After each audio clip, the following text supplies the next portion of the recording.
మొదలెట్టారు.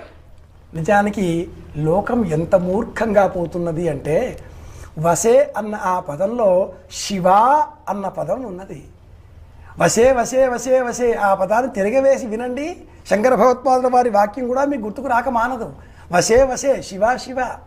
శివ అంటే పురుషుడు ఈశ్వరుడు, శివ అంటే అమ్మవారు పార్వతి. ఇల్లాలిని అర్ధాంగిని అలా పిలిచేటటువంటి సంప్రదాయం వసే అన్న పదం. ఆ పదంలో ఇంతటి అర్థం ఉంది.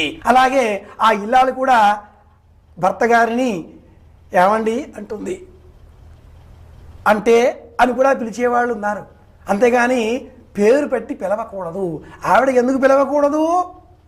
ఏం బొడ్డు కోసి పేరు పెట్టిందా? చిన్నావిడ కదా, ఇతడు పెద్దవాడు కదా, కాబట్టి పేరు పెట్టి పిలవకూడదు. ఎవరిని పిలవచ్చును? తమకంటే చిన్నవారిని పేరు పెట్టి పిలవచ్చును. అలాంటప్పుడు ఇల్లాలు భర్త కంటే చిన్నది కాబట్టి పేరు పెట్టి